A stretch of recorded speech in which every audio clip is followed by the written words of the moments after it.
तो दोस्तों, आपके अपने YouTube चैनल सिद्धांत एकेडमी में आपका स्वागत है। देखिए, इस वीडियो में हम लोग पढ़ेंगे नंबर सिस्टम। ये नंबर सिस्टम का टाइप नंबर 7 का सेकेंड वीडियो है। देखिए, अभी तक जिन लोगों ने चैनल को सब्सक्राइब नहीं किया, कृपया वो लोग चैनल को सब्सक्राइब कर लें। तो देखिए, टाइम ना वेस्ट करते हुए हम पहुँच रहे डायरेक्ट क्वेश्चनों पर। देखते हैं टाइप नंबर 7 का जो सेकेंड वीडियो का फर्स्ट क्वेश्चन दिया गया है वो क्या दिया गया है।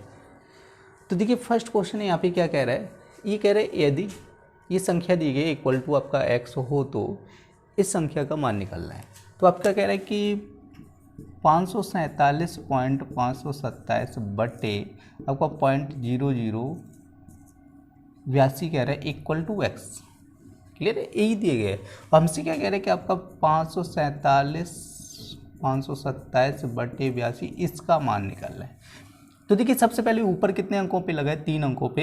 तो नीचे से भी आप 3 अंक हटा दीजिएगा तो ये हो जाएगा 547 527। ठीक है, तो ये 3 अंक हट जाएगा तो ये हो जाएगा 8.2 इक्वल टू आपका कितना हो जाएगा x। तो देखिए, हमें क्या करना है, ये पॉइंट हटाना है नीचे से 1 अंक। तो क्या करना है, अपोजिट डायरेक्शन में हमें क्या करना पड़ेगा, 0 बढ़ाना पड़ेगा। तो देखिए, यहाँ पे हो जाएगा आपका इनटू कितना हो जाएगा 10 अपॉन कितना हो जाएगा 82 इक्वल टू आपका कितना हो जाएगा x। तो हमें वैल्यू किसकी निकालनी है, इस चीज़ की वैल्यू निकालनी है। तो 10 को इधर बटे में भेज दीजिएगा। तो 547 और 527 बटे कितना हो जाएगा 82 इक्वल टू x बटे 10। तो हमारे आंसर की बात करेंगे तो कितना हो जाएगा x बटे 10 आंसर हो जाएगा। ऑप्शन नंबर हो जाएगा हमारा 4। देखिए, नेक्स्ट क्वेश्चन क्या कह रहा है आपका, कह रहे कि a star v equal to आपका a plus b plus a upon v हो तो 12 स्टार 4 का मान ज्ञात कीजिएगा। इसका मान हमें ज्ञात करना है। तो देखिए, सबसे पहले यहाँ पे कंपेयर कर लीजिएगा। ए की जगह कितना कह रहा है 12, बी की जगह कितना कह रहा है 4 कह रहा है। तो देखिए, ए की जगह कितना रख दीजिए 12 रख दीजिए, बी की जगह कितना रख दीजिए 4। तो यहाँ पे हो जाए 12 प्लस 4 और यहाँ पे हो जाए 12 अपॉन कितना 4। देखिए, काट दीजिएगा, 4 से डिवाइड करेंगे कितना 4 3 12। तो यहाँ पे देखो 12 और 4 कितना हो जाएगा आपका 16 प्लस 3। तो कितना हो जाएगा 16 प्लस 3 कितना हो जाएगा 19। तो हमारे आंसर की बात करेंगे तो आंसर कितना हो जाए आपका ऑप्शन नंबर 4। देखिए, नेक्स्ट क्वेश्चन क्या कह रहे हैं कि संख्या 323 के अभाज्य गुणनखंड है। ये कह रहे हैं कि जो संख्या दी गई 323 इसके अभाज्य गुणनखंड की बात कर रहा है।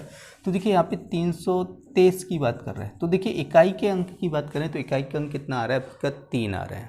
तो देखिए, अगर इकाई के अंक 3 की बात करें तो आपका 3 गुणे 1, जब 3 में 1 का मल्टीप्लाई करेंगे तो इकाई का अंक कितना आएगा 3 आएगा। उसका जो इकाई का अंक 3 आता है तो उसमें 7 गुणे 9, जब 7 और 9 का मल्टीप्लाई करते हैं तभी इकाई का अंक कितना आता है 3 आता है। देखिए, 4 अंक हमारे पास ऐसे हैं जिनका आपस में मल्टीप्लाई करेंगे तभी इकाई का अंक कितना आएगा 3 आया। तो देखिए, हमें क्या करना है कि 323 के फैक्टर करना है। तो 323 के फैक्टर कीजिएगा। सबसे पहले इसमें 17 से डिवाइड करना है। तो कितनी बार जाएगा 19 बार जाएगा। फिर 19 से डिवाइड कर दीजिए तो यहाँ पे कितना आ गया 1 आ गया। तो अगर 323 के फैक्टर की बात करेंगे तो कितना हो जाए 17 और 19। तो हमसे पूछा गया है कि अभाज्य गुणनखंड कितने हैं। तो अभाज्य गुणनखंड की बात करेंगे, अभाज्य गुणनखंड कितने हो जाएंगे इसके 2 अभाज्य गुणनखंड। देखिए, नेक्स्ट क्वेश्चन क्या कह रहे हैं, ये कह रहे हैं यदि हम 45 को 4 संख्याओं के योग के रूप में इस प्रकार लिखते हैं कि पहली संख्या में 2 जोड़ने पर, दूसरी संख्या में 2 घटाने पर, तीसरी संख्या में 2 से गुणा करने पर, चौथी संख्या में 2 से भाग करने पर देने पर वही परिणाम प्राप्त होता है, तो चारों संख्याएं ज्ञात कीजिएगा। तो हमसे क्या कह रहे हैं कि जो पहली संख्या की बात कर रहे हैं, देखो पहली संख्या में क्या कह रहे हैं कि 2 जोड़ने की बात कर रहे हैं, दूसरी संख्या में क्या कह रहे हैं कि 2 घटाने की बात कर रहे हैं, तीसरी संख्या में क्या कह रहे हैं, तीसरी संख्या में कह रहे हैं 2 से गुणा करने की, चौथी संख्या में क्या कह रहे हैं 2 से भाग करने की बात कर रहे हैं। लेकिन इन सभी का आंसर क्या आएगा, समान आएगा। समझे कि नहीं। तो पहली संख्या में 2 जोड़ने की बात कर रहे हैं और दूसरी में क्या कह रहे हैं कि 2 घटा दिए जाए, तीसरी में क्या कह रहे हैं 2 से गुणा किया जाए, चौथी में क्या कह रहे हैं कि 2 से भाग किया जाए। लेकिन परिणाम सभी का कितना रहेगा, समान रहेगा। तो देखिए, इस क्वेश्चन को हमें एक्स मान के नहीं करना है, हमें क्या करना है, इस क्वेश्चन को ऑप्शन से करना है, वाई ऑप्शन से हल करना है। तो देखिए, अगर ऑप्शन से करें पहली संख्या में आप क्या करना है 2 जोड़िएगा। तो अगर इसमें हम 2 जोड़ेंगे, ऑप्शन नंबर फर्स्ट में अगर इसमें हम 2 जोड़ेंगे कितना हो जाएगा 3 हो जाएगा। इसमें 2 घटाइएगा तो कितना हो जाएगा 6 हो जाएगा। इसमें देखो 2 का गुणा कीजिए 15 दिन 30 हो जाएगा। और यहाँ पे देखिए 2 का भाग कीजिएगा तो 10.5। तो देखिए, हमारे जो ऑप्शन नंबर फर्स्ट था इसमें देखो चारों जो आंसर है समान नहीं आ रहे हैं, अलग अलग आ रहे हैं। तो हमारा ऑप्शन फर्स्ट नहीं हो सकता है। अब देखो ऑप्शन नंबर सेकंड चेक कीजिएगा, तो देखिए क्या कह रहे हैं इसमें 2 जोड़ने पर, देखो 8 में 2 जोड़िएगा कितना हो जाए 10, और देखो क्या कह रहे हैं दूसरे में क्या कह रहे हैं 2 घटाने पर, तो यहाँ पे देखो 12 में 2 घटा दिए कितना हो जाए 10, और उसके बाद देखो 5 में 2 का गुणा करो, 5 दूनी 10, उसके बाद कह रहे हैं 2 का भाग करो लास्ट वाले में कितना हो जाए 10। तो देखिए सेकेंड ऑप्शन क्या कर रहे हैं आपका समान आ गया। तो इस प्रकार अगर हम आंसर की बात करेंगे तो हमारा आंसर कौन सा हो जाएगा, ऑप्शन नंबर सेकेंड। देखिए नेक्स्ट क्वेश्चन क्या कह रहे हैं कि कुछ दोस्तों ने पिकनिक में जाकर खाद्य पदार्थ पर 108 रुपये खर्च करने की योजना बनाई, उनमें से 3 पिकनिक पर पहुँचे ही नहीं। फलस्वरूप शेष दोस्तों ने प्रत्येक को अपने हिस्से से 3 रुपये अतिरिक्त देने पड़े, तब उस पिकनिक में शामिल दोस्तों की संख्या कितनी थी। तो देखो दोस्तों की संख्या यहाँ पे पूछी गई है। तो देखिए यहाँ पे क्या कह रहे हैं 3 दोस्त नहीं गए, यहाँ पे समझने कितने दोस्त नहीं पहुँचे, 3 दोस्त नहीं पहुँचे। 3 दोस्तों के ना पहुँचने की वजह से क्या हुआ, प्रत्येक को कितना देना पड़े, 3 रुपये एक्स्ट्रा देना पड़े। तो देखो यहाँ पे 3 रुपये एक्स्ट्रा, 3 की वजह से 3 एक्स्ट्रा देना पड़ा, तो टोटल कितना एक्स्ट्रा हुआ आपका 9 रुपये एक्स्ट्रा हुआ। जो 9 रुपये एक्स्ट्रा देना पड़ा वो कितने लोगों के हिस्से का था, जो 3 दोस्त नहीं गए उन्हीं के हिस्से का था। तो देखिए टोटल जो पैसा था वो 108 रुपये था, तो 9 से डिवाइड कर लो, यहाँ पे कितना हो जाएगा 12। तो यहाँ पे अगर दोस्तों की टोटल की बात करेंगे, टोटल दोस्त कितने हो गए आपके 12 दोस्त हो गए। अब जिसमें से क्या हुआ था 3 दोस्त पिकनिक पे नहीं गए, तो कितने लोग पिकनिक पे गए। देखिए नेक्स्ट क्वेश्चन क्या कह रहे हैं, ये कह रहे हैं 1 से 50 तक की संख्या लिखने में कुल कितने अंकों की आवश्यकता पड़ेगी। ये कह रहे हैं 1 से लेकर 50 तक की अगर गिनती लिखी जाएगी तो उसमें कुल कितने अंकों की बात कर रहा है। तो देखिए अगर हम 1 2 3 लिखें 1 से 50 तक लिखेंगे तो ये देखिए 1 से 2 3 डॉट डॉट यहाँ 9 और उसके बाद आपका 10। देखिए इसके बाद जो भी आप लिखेंगे तो उसमें कितने अंक आएंगे, डॉट डॉट आप 50 तक लिखेंगे। तो देखिए ये 9 अंक आप छोड़ के, जो 1 से 9 तक की गिनती छोड़ के, तो इसमें अगर बात करें ये सिंगल डिजिट नंबर होते हैं, इसमें केवल 1 अंक आता है, ठीक है। लेकिन 10 के बाद जो आपके यहाँ 50 तक होंगे तो उसमें सभी में कितने कितने डिजिट होंगे, 2 डिजिट होंगे। देखिए 10 से लेकर 50 तक की बात करेंगे तो इसमें कितने डिजिट होंगे, सभी में 2 डिजिट होंगे। तो देखो यहाँ से देखो 11 से लेकर 50 तक की बात करेंगे तो इसमें 40 हो जाएंगे, और इस एक ये हो जाएगा तो 40 और एक 41 ऐसे हो जाएंगे, जिनमें क्या है कि डबल डिजिट है। तो 41 दूनी कितना हो जाएगा आपका 82 ऐसे हो जाएंगे जो डिजिट होंगे 82। देखो यहाँ से 10 से लेकर 50 तक की अगर बात करेंगे, गिनती लिखेंगे तो उसमें कितने अंकों की आवश्यकता होगी, 82 अंकों की आवश्यकता होगी। और देखो 1 से 9 तक लिखने में हमें कितने अंकों की आवश्यकता होगी, 9 अंकों की इसकी आवश्यकता होगी। तो टोटल की अगर बात करें, टोटल 1 से लेकर 50 तक की गिनती लिखने में अंकों की आवश्यकता होगी, वो कितने हो जाएंगे आपके 91।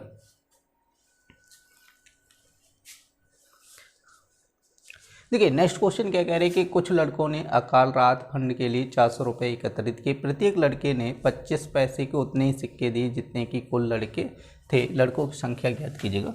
तो देखो यहाँ पे लड़कों की संख्या पूछी, मान लो x लड़के थे तो उन्होंने कितने रुपए दिए, x रुपए दिए। यही कह रहे हैं कि प्रत्येक लड़के ने 25 पैसे के उतने ही सिक्के दिए जितने कि लड़के थे। तो लड़के हम मान के चले कितने लड़के थे, x लड़के थे, तो उन लोगों ने कितने सिक्के दिए, x सिक्के दिए। लेकिन इसको अगर मूल्य की बात करें तो इसको मूल्य में कन्वर्ट कीजिए, 25 पैसे को रुपए में बनाएंगे तो कितना हो जाएगा 25/100। तो देखिए इसको काट दिए 25 को 100। तो यहाँ पे देखिए अगर कुल धन की बात करेंगे तो x into x upon 4 equal to आपका कितना कह रहा है 400 रुपये कह रहा है। तो देखिए यहाँ पे हो जाए x²/4 इक्वल टू आपका कितना हो जाए 400 रुपये हो जाएगा। तो x² बराबर देखो आपको हो जाए 400 × 4, तो x² बराबर आपका हो जाए 1600। तो x बराबर कितना हो जाए आपका 40। तो अगर x की बात करेंगे तो यहाँ पे मतलब लड़कों की बात करेंगे तो यहाँ पे कितना आ जाएगा 40 आंसर हो जाएगा। देखिए नेक्स्ट क्वेश्चन क्या कह रहे हैं, कह रहे कि 2 अंकों वाली एक संख्या इस प्रकार है कि दहाई वाला अंक इकाई वाले अंक से 2 कम है। इस संख्या के 3 गुने में उस संख्या के 6/7 को जोड़ने पर जो अंकों के आपस में बदलने से प्राप्त होती है 108 प्राप्त होता है। संख्या के अंकों का योग है। हमें पूछा है संख्या के अंकों का योग कितना होगा, वो हमसे पूछा गया है। तो देखते हैं। तो सबसे पहले आपको संख्या माननी पड़ेगी। जैसे मान लो यहाँ पे आपका 10x + y, मतलब ये x को मान लो दहाई का अंक और ये मान लो आप इकाई का अंक। तो देखो यहाँ पे क्वेश्चन में क्या कह रहा है, एक तो अगर संख्या की बात करेंगे तो आपकी संख्या बन जाएगी 10x प्लस वाई। तो क्वेश्चन में कह रहा है कि जो दहाई का अंक है वो इकाई के अंक से कितना कह रहे हैं, 2 कम कह रहा है। तो दहाई का अंक यहाँ पे कितना है, x है, तो इकाई का अंक यहाँ पे कितना है, y है। तो y में से कितना कह रहा है, कम, 2 कम कह रहा है। सही। तो जो x है मतलब जो दहाई का अंक है वो इकाई के अंक से कितना कम कह रहे हैं, 2 कम कह रहा है। उसके बाद क्या कह रहे हैं कि इस संख्या के 3 गुने को, तो संख्या आपकी हो जाएगी 10x प्लस वाई का 3 गुना कह रहा है। इस संख्या के 3 गुने में उस संख्या के 6/7 जोड़ने पर जो अंक आपस में बदलने से प्राप्त होती है, तो अंक आपस में बदल दीजिएगा तो ये हो जाए 10y प्लस का आपका x। देखो इसके अंक आपस में बदल दीजिएगा तो वो कितना होता है, 108 प्राप्त होता है। चलिए अब देखो इसको हल करना पड़ेगा, तो आप यहाँ पे हल कीजिएगा, कितना हो जाएगा आपका, देखिए 7 का क्रॉस मल्टीप्लाई कर दीजिए तो 7 या 21 और ये हो जाए 10x प्लस का y, यहाँ पे हो जाए 6n प्लस वाई। अब कौन कितना हो जाए, 7 इक्वल टू आपका हो जाए 108। अब देखिए 7 का इधर क्रॉस कर देना तो यहाँ पे हो जाए 21 210 और यहाँ पे हो जाए 21y और यहाँ पे हो जाए 60y प्लस यहाँ पे 6x इक्वल टू 108 गुणे कितना हो जाए आपका 7। अब देखिए x की जगह आप y-2 रख सकते हैं, तो देखिए 210 x की जगह यहाँ पे रख दो y-2 तो यहाँ पे 21y और यहाँ पे आपका हो जाए 60y और यहाँ पे हो जाएगा आपका 6 और x की जगह y-2 इक्वल टू 108 गुणे कितना हो जाए 7। तो देखिए यहाँ पे 21 का 210 का अंदर गुणा करेंगे 210y हो जाएगा और यहाँ पे 420 हो जाएगा, वो भी माइनस का होगा। ठीक है, तो देखिए ये हो जाएगा आपका 21y और यहाँ पे हो जाए 60y, इसका कर लो 60y माइनस का 12 इक्वल टू आपका देखो 7 8 56 756। ठीक है, तो देखिए अब इसको ऐड कर लीजिएगा, यहाँ पे 210 और कितना कह रहा है आपका 21 कह रहा है और उसके बाद 60 कह रहा है और कितना कह रहा है 6, इसको ऐड कीजिएगा 6 और 1 कितना हो 7 6 2 8 और 1 9 आपको हो जाए 270। ठीक है 297।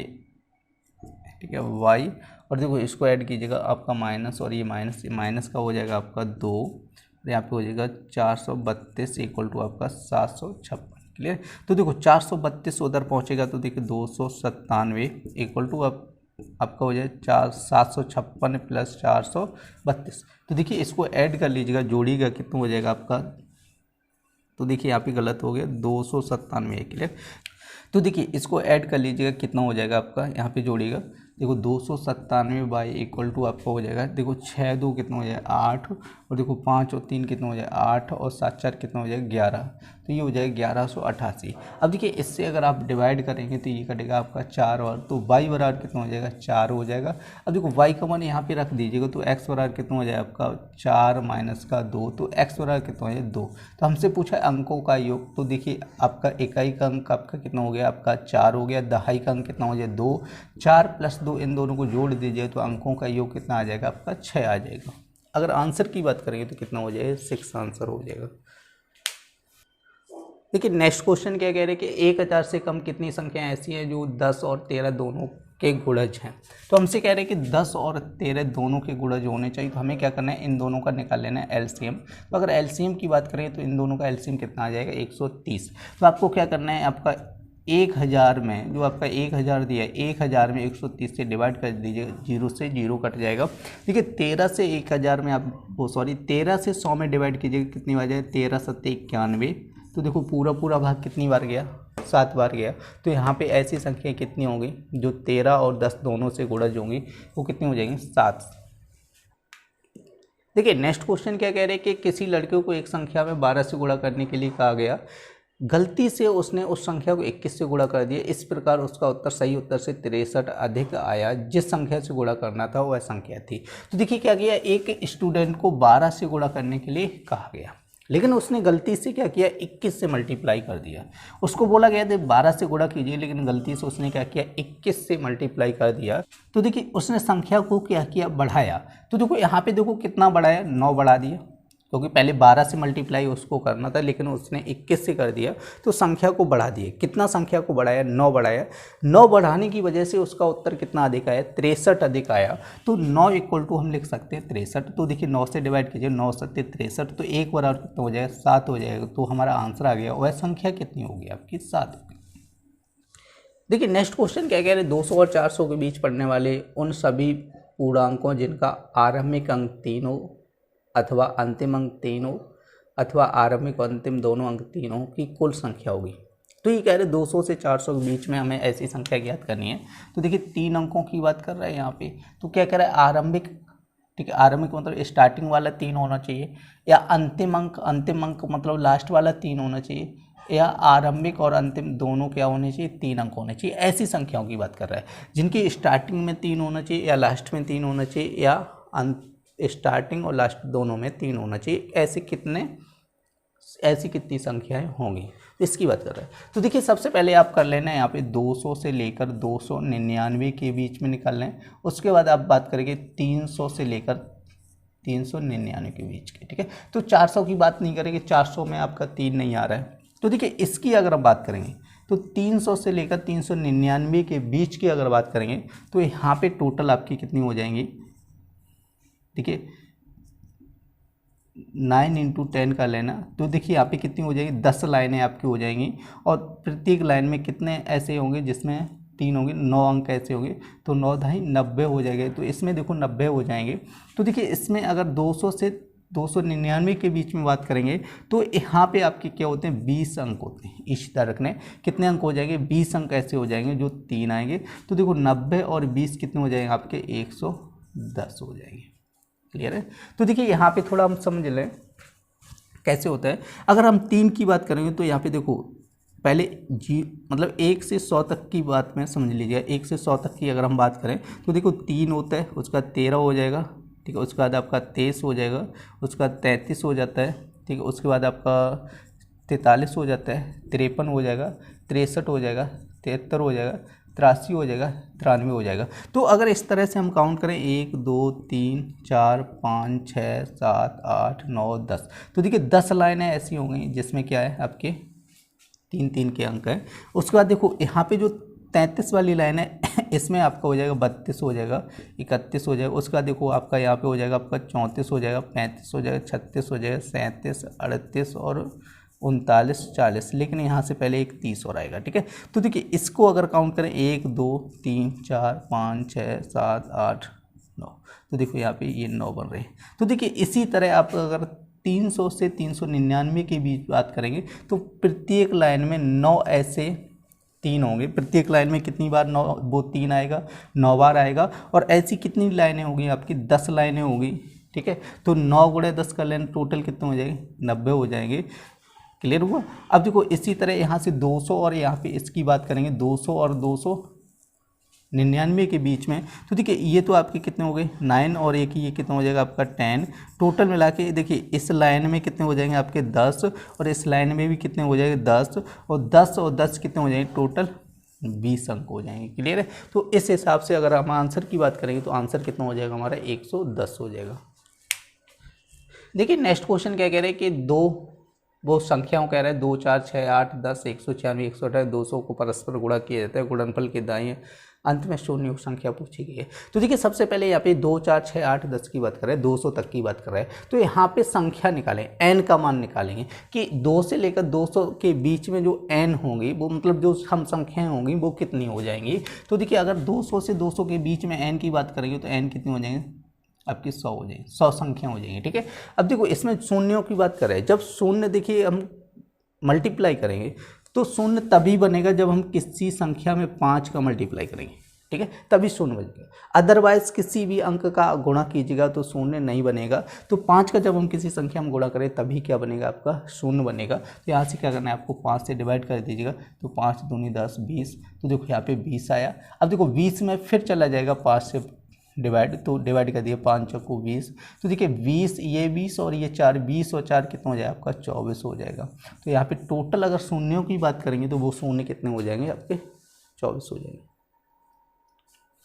तो देखिए नेक्स्ट क्वेश्चन क्या कह रहे हैं कि किसी संख्या को 0.72 से गुणा करने के बजाय एक विद्यार्थी ने उस संख्या को 7.2 से गुणा कर दिया।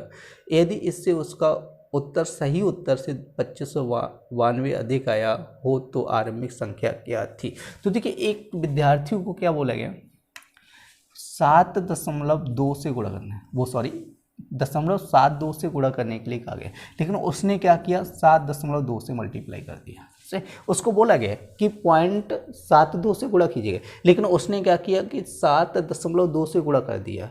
अब देखो गुणा करने की जो संख्या थी उसको बढ़ाया उसने, तो देखो कितनी संख्या बढ़ा दी वो आप निकाल लीजिएगा। देखो 7.2 में से 0.72 घटा दीजिएगा, देखिए यहाँ पे 10 में से 2 गया 8 बचेगा, और यहाँ पे कितना हो जाएगा आपका 1 बचेगा 11, तो 7 4 11, तो ये हो जाए 6.48, देखो 6.48, ठीक है 6 पॉइंट कितना बचेगा आपका 4 8 बच जाएगा। तो देखिए यहाँ पे इसने क्या किया संख्या को बढ़ाया, अब कितना बढ़ाया 6.48 संख्या को बढ़ाया।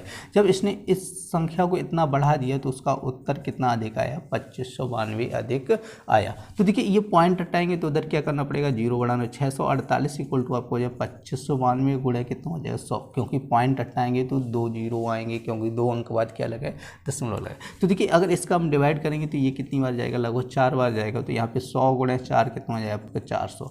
तो अगर आरंभिक संख्या की बात करेंगे तो वो कितनी हो जाएगी 400 हो जाएगी, क्योंकि 100 गुणा 4 इक्वल टू कितना हो जाएगा 400 हो जाएगा। देखिए नेक्स्ट क्वेश्चन क्या कह रहे हैं कि 20 ओवर के एक मैच में उसे जीतने के लिए जरूरी रनों की दर 7.2 है। यदि 15 ओवर के अंत तक रनों की दर 6 रह जाती है तो शेष ओवरों में मैच जीतने के लिए कितने रनों की दर की जरूरत होगी। ठीक, तो देखिए क्या कह रहे हैं कि 20 ओवर के मैच में जो दर थी वो कितनी थी 7.2। देखिए 20 ओवर के मैच में जो दर थी रनों की दर वो 7.2 थी। तो देखिए यहाँ पे निकाल लीजिएगा कि 7.2 के हमें कितने रनों की आवश्यकता थी। तो देखिए 0 से हट जाएगा पॉइंट, तो 72 दूनी 144, ठीक है। तो 20 ओवर में जो रनों की रिक्वायरमेंट थी वो कितनी थी 144 रन बनाने थे, लेकिन उसने 15 ओवर, ठीक है 15 ओवर की बात करें 15 ओवर में जो दर थी वो कितनी रहेगी 6, तो मतलब यहाँ पे रन निकालो 15 छक्का 90। तो देखिए यहाँ पे जो 15 ओवर में जो रन बनाए वो कितने बनाए 90। तो देखिए शेष ओवर कितने बचे आपके, शेष ओवर कितने बचे 5। अब देखो 5 ओवर में कितने रन बनाने हैं यहाँ पे घटा दीजिए कितना हो जाएगा आपका 4 हो जाएगा, और यहाँ पे देखो 9 5 54 हो जाएगा। तो देखो यहाँ पे 54 बट्टे ओवर कितने दिए गए आपके 5, तो इसमें निकाल लीजिएगा तो देखो 10 आ जाएगा, 10 बना 50, आपका पॉइंट लगाना 40 हो जाएगा, ठीक है 5 8 40, तो 10.8% जो दर हो जाएगी वो हो जाएगी। क्लियर, रनों की जो औसत दर होगी वो कितनी होगी 10.8%।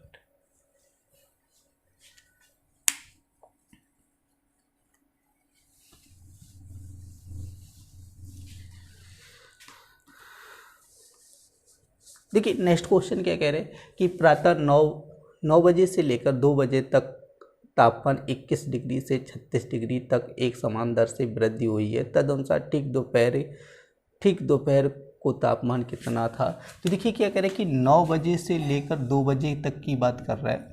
तो देखिए 9 बजे से लेकर 2 बजे यहाँ पे निकाल लो कितने घंटे हो रहे हैं 9 3 12 और 2 5 घंटे की बात करें। देखो 5 घंटे में अगर टेम्परेचर की बात करें तो 21 डिग्री से लेकर कितना हो गया 36 डिग्री सेल्सियस। तो देखो टेम्परेचर कितना बढ़ गया, तो यहाँ पे निकाल लीजिए 15 डिग्री बढ़ गया, समझे। तो देखो 9 से लेकर 2 बजे की अगर हम बात करेंगे तो 5 घंटे की दर है। जो यहाँ पे देखो कितने घंटे का गैपिंग हो रहा है 5 घंटे हो रहा है 9 से लेकर 2 बजे कितना 5 घंटे। देखो टेम्परेचर कितना बढ़ गया 21 से 36 डिग्री, मतलब कितने डिग्री इंक्रीजमेंट हुआ 15 डिग्री बढ़ गया। कितने घंटों में 5 घंटों में 15 डिग्री बढ़ गया, तो 1 घंटे में कितना बढ़ेगा 1 घंटे की अगर बात करेंगे तो 3 डिग्री बढ़ जाएगा। क्लियर, 1 घंटे की बात करेंगे तो कितना बढ़ जाएगा 3 डिग्री सेल्सियस। अब करेगा ठीक दोपहर को तापमान कितना था, ठीक दोपहर की बात करेंगे तो दोपहर की बात करेंगे तो यहाँ पे 12 बजे की बात कर रहे हैं। क्लियर है, तो अगर 12 बजे की बात करेंगे तो यहाँ पे देख लो कितना हो जाएगा 9 बजे से लेकर 12 बजे तक कितने घंटे बनेंगे। तो 9 अगर 12 बजे की बात करें 3 घंटे बनेंगे, तो 3 घंटे में टेम्परेचर कितना बढ़ेगा 3 का 9 डिग्री सेल्सियस। क्योंकि 9 बजे कितना था आपका 21 डिग्री सेल्सियस था, तो इसमें 9 डिग्री और बढ़ जाएगा, तो 21 और 9 कितना हो जाएगा 30 डिग्री सेल्सियस हो जाएगा टेम्परेचर। अगर 12 बजे की बात करेंगे तो वहाँ पे औसत तापमान कितना हो जाएगा 30 डिग्री सेल्सियस हो जाएगा।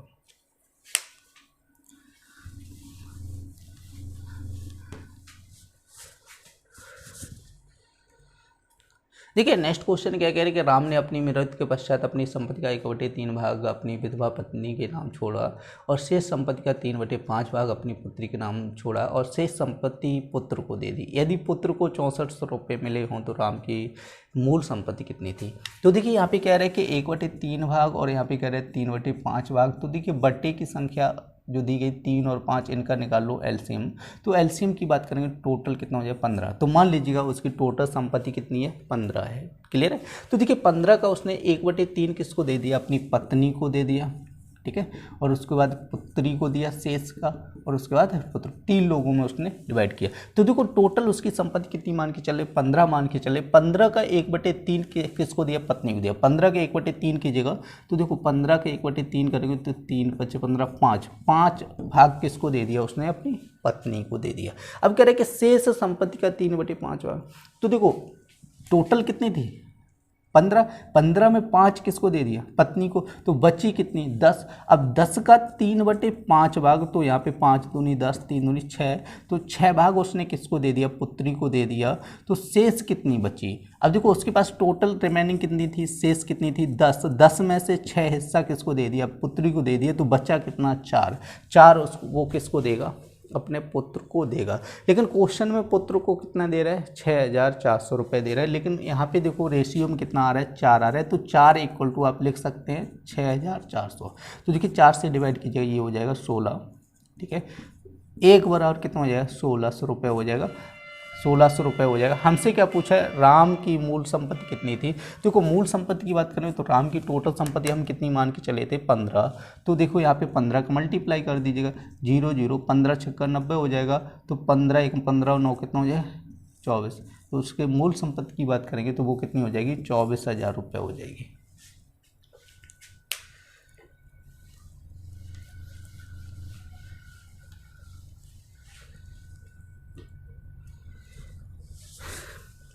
देखिए नेक्स्ट क्वेश्चन क्या कह रहे हैं कि 44,806 संख्या को यदि निकट हजार में बदले तो क्या होगा। देखो 44,806 की बात कर रहा है तो इसके पास में बदलने की बात कर रहा है। तो देखिए यहाँ से अगर आप यहाँ पे 44,000 में चेंज करेंगे तो इसको कितने पीछे जाना पड़ेगा 800 पीछे जाना पड़ेगा, ठीक है। अगर इसको आप 45,000 में बदलेंगे तो इसको कितना आगे आना पड़ेगा 200 आगे आना पड़ेगा। क्लियर है। तो देखो इसमें 800 तो लगा ही है 44,800 है।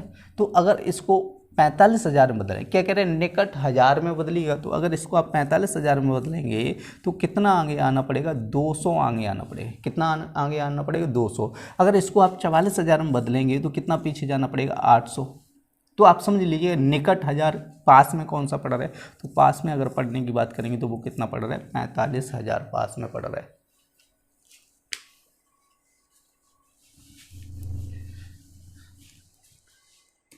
तो देखिए नेक्स्ट क्वेश्चन क्या कह रहे हैं एक कक्षा में 18 लड़के ग्रेटर देन 160 सेंटीमीटर से लंबे, मतलब 18 लड़के 160 सेंटीमीटर से लंबे एक कुल छात्रों का 3/4 है। कुल छात्रों का 2/3 लड़के हैं। कक्षा में लड़कियों की संख्या हमसे पूछा गया है। तो देखिए यहाँ पे क्या कह रहे हैं कि जो 18 लड़के हैं वो कुल छात्रों का 3/4 है। तो 18 लड़के हैं वो क्या कह रहे हैं कुल छात्रों का कितना है 3/4 है। तो देखो यहाँ पे लड़के निकाल लीजिएगा कितना हो जाए 3 × 18 तो 1 = 6 × 24। तो अगर लड़कों की संख्या की बात कर लेंगे वो कितने हो जाएंगे 24 हो जाएंगे। तो टोटल लड़के कितने हो जाएंगे 24 हो जाएंगे। तो यहाँ पे कुल छात्र निकाल लीजिएगा, ठीक है। तो यहाँ पे 2/3 क्या कह रहे हैं लड़के कह रहे हैं। तो 2/3 और यहाँ पे हमारे लड़के कितने आ रहे हैं 24 आ रहे हैं। तो 2/3 = आप लिख सकते हैं 24। तो देखिए 2 से काट दीजिएगा 12। तो 1 बराबर कितना हो जाए 12 × 36। तो 1 बराबर कितना हो जाएगा आपका 36 हो जाएगा। तो यहाँ पे अगर टोटल छात्रों की बात करेंगे तो कुल छात्र कितने हो जाएंगे 36 हो जाएंगे। अब 36 का कितना हो जाएगा 2/3 लड़के हैं तो लड़कियाँ कितनी हो जाएंगी 1/3। तो देखो 36 का 1/3 क्या हो जाएगी लड़कियाँ हो जाएंगी। 3 से डिवाइड करोगे कितना हो जाएगा 12। अगर लड़कियों की बात करेंगे तो लड़कियाँ कितनी हो जाएंगी 12। देखिए नेक्स्ट क्वेश्चन क्या कह रहे हैं। कह रहे कि एक किसान अपनी n गायों के झुंड को अपने 4 बेटों में इस प्रकार बांटता है कि पहले बेटे को आधा झुंड, ठीक है, दूसरे को 1/4, तीसरे को 1/5 और चौथे को 7 गाय मिलती है। तदनुसार n का मान ज्ञात कीजिएगा। तो देखिए यहाँ पे जो किसान बांटता है तो पहले बेटे को 1/2, फिर 1/4 है, 1/5 का है। तो देखिए इन तीनों संख्याओं का हमें क्या निकालना है, एलसीएम निकालेंगे। अगर इन तीनों का एलसीएम निकालेंगे तो एलसीएम हो जाएगा आपका 20। तो मान के चलिए किसान के पास टोटल कितनी गाय हैं, 20 गाय हैं। तो देखो यहाँ पे 4 पुत्रों में किस प्रकार बांटता है, तो देख ले पहले को क्या कह रहा है कि कुल गाय का आधा झुंड मिलता है, कुल कितनी है 20, 20 का आधा, इसको कितना मिल जाएगा 10 मिल जाएगा। दूसरे को क्या कह रहा है कि 1/4 मिलता है, तो 20 का 1/4 करेंगे तो 4 5 6 20 हो जाएगा, 5 मिलेगा। अब देखो तीसरे को क्या कह रहा है 1/5 मिलता है, तो इसका 1/5 करोगे कितना मिलेगा 4 मिलेगा। तो देखो चौथे को जो शेष गाय है वो 7 मिलती है। तो देखो यहाँ पे 3 को देखो कितना मिला 10 5 15 और 1 19, टोटल गाय थी 20, 20 में से 3 को 19 गाय मिल गई, चौथे को कितनी मिली 1। लेकिन क्वेश्चन में कितना कह रहा है कि टोटल चौथे को कितनी मिलती है 7 गाय मिलती हैं। तो हमसे पूछा गया तदनुसार n का मान ज्ञात कीजिएगा। n का मतलब उसके पास कुल कितनी गाय है। तो देखिए हम कितनी गाय मान के चले थे 20, तो 1 बराबर 7, तो 20 बराबर कितना हो जाएगा 7 × 20, तो 7 दूनी कितना हो जाएगा 14, 140 गाय।